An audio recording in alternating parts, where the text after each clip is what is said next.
This final episode of the year is a little different. It's softer, more spacious, almost like a conversation you have when the house is finally quiet and your body gets to tell the truth. As we close 2025, I want to invite you into a moment where you can stop racing, a moment where you can hear the whispers beneath the doing and remember that rest isn't something you bolt onto the end of exhaustion.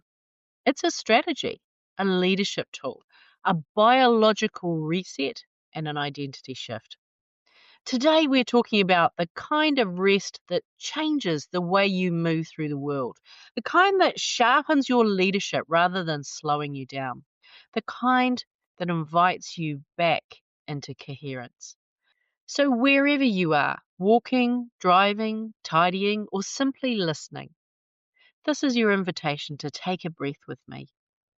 Let this episode be your exhale. So let's begin, shall we?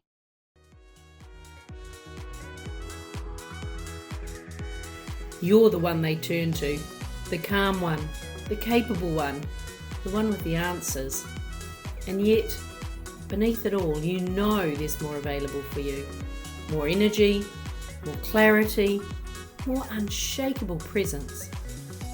Welcome to Project Joyful, the podcast for health-centered leaders. I'm Tracy Tutty. Here, we speak to the part of you that knows leadership isn't about doing more.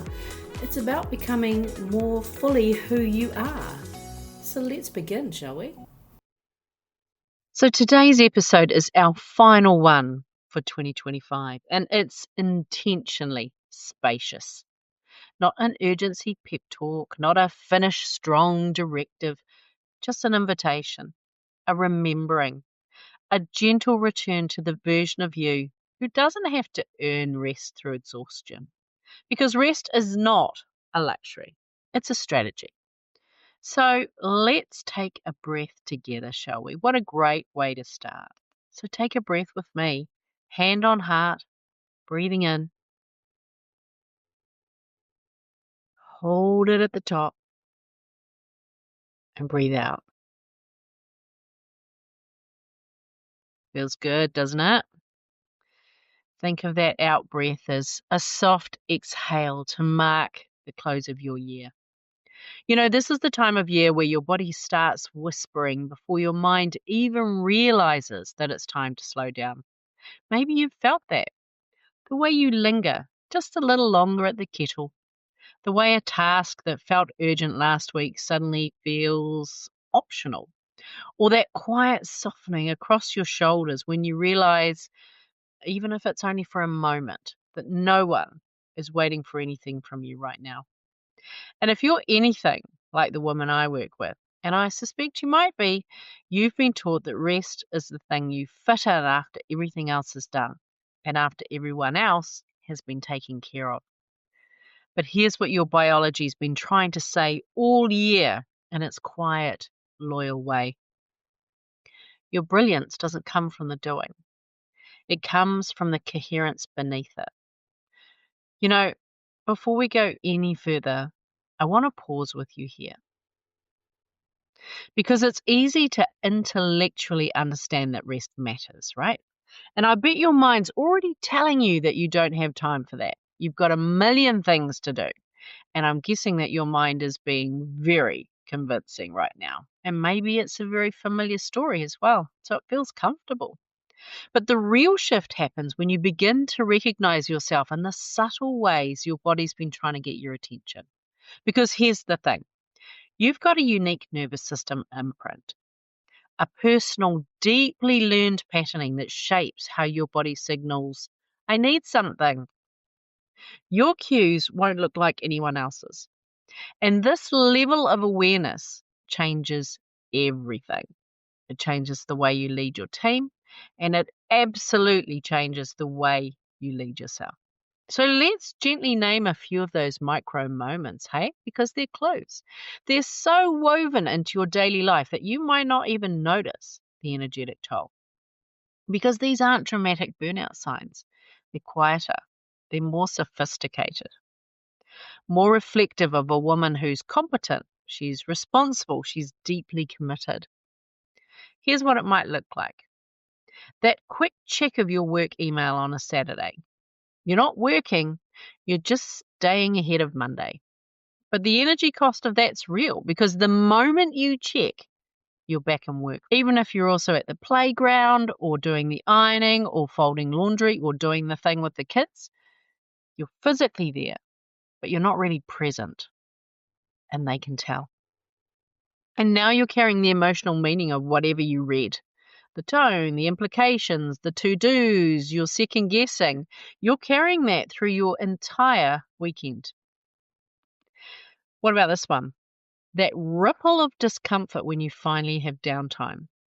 You don't quite know what to do with it, right? You know, that internal commentary of, well, I can't be lazy, even when you're simply resting. And let's talk about that I'm having a lazy day, huh? It's loaded, it's full of judgment.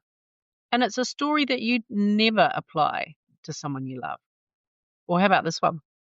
That late night, I'll just tidy this up moment. Not because you don't trust your team, but because control has learned to masquerade as being over-prepared. And you've been conditioned to believe that this is what an on-top-of-it leader does. When really it's just your nervous system trying to keep you safe through anticipation. Now, none of these moments make you wrong, okay? They're actually showing how brilliantly your system's been working to protect you. But once you begin recognizing your personal signature, your own nervous system's way of whispering for your attention, you start leading from an entirely different place. Not from vigilance, not from over-preparedness, but from coherence. And you know what often happens right about now? There's this quiet tug of war inside of you. Your mind's saying, come on, push through, get everything wrapped up before the year ends. You can rest once it's all done. That classic end of year urgency, even though the deadline is entirely fabricated, nothing magical happens on the 31st of December. But at the very same time, as all this is going on inside of your head, your body's whispering something completely different. She's saying, slow down, soften your grip. This is when we get to release and renew. Two competing rhythms, right? Two very different truths. And it can feel confusing because both voices sound compelling in their own way. So here's the shift that I really do want for you. Your nervous system isn't trying to slow you down out of sabotage. It isn't being dramatic or inconvenient. It isn't trying to derail your goals. It's trying to guide you back into safety. Real safety, the kind that renews clarity instead of draining it. Your body understands the turning of the year, even if your calendar doesn't. It knows when the cycle is asking for softness. It knows when it needs space to integrate everything you've held. Rest isn't the opposite of ambition. Rest is what makes ambition sustainable. Coherence creates safety. Presence creates influence. And rest is what returns you to both. And before we move forward, I want to gently name something that really gets said out loud. Most high-achieving women were never actually taught what rest is. We were only taught what not working looks like. Scrolling on the sofa, binge watching something that you actually don't even care about. Maybe lying down for 10 minutes until the guilt kicks in and you get back up again to finish off what's on that list. That's not rest. That's the absence of productivity. Rest is something entirely different. Rest is biological. It's not performative. Rest is when your nervous system shifts out of vigilance and into coherence. It's when your internal bracing softens, your mind stops scanning for the next thing, and your body stops preparing for imaginary emergencies. Rest is a moment where you can feel yourself again, when you're actually in your life instead of hovering just above it, planning, anticipating, mentally rehearsing. And here's the part most women don't realize until much later. You can be horizontal and still not resting. You can be walking through the garden, washing the dishes, or breathing at the kitchen bench and be more restored than you've felt in months. Rest is about presence. It's nervous system permission. Rest is that soft click from holding it together into, actually, I'm allowed to be here. And when you start giving yourself that kind of rest, real rest, everything changes. So it makes me wonder, what would your new year feel like if you embraced the idea that when you rest, your leadership sharpens? If rest wasn't something you earned at the end of depletion, but something that actively elevates the way you show up. Because when you do allow yourself to rest, to really rest, your decision making gets cleaner, your emotional authority deepens, you read rooms differently, you respond rather than react. Your intuition becomes a precise instrument instead of a faint suggestion. Your creativity resurfaces. Now, this isn't indulgence. This is strategy. This is the new edge. The edge you get from pushing is temporary. The edge you get from coherence, well, it's sustainable, it's elegant, and it's magnetic. This is where my two worlds come together, herbal medicine and neuro identity. Now, you've heard me mention nervines in previous episodes, right? So let me say a little bit more about them because they are amazing. So nervines are a category of herbs that work directly with your nervous system. And they do it in a way that feels personal, almost tailored, because herbs don't force, they nudge.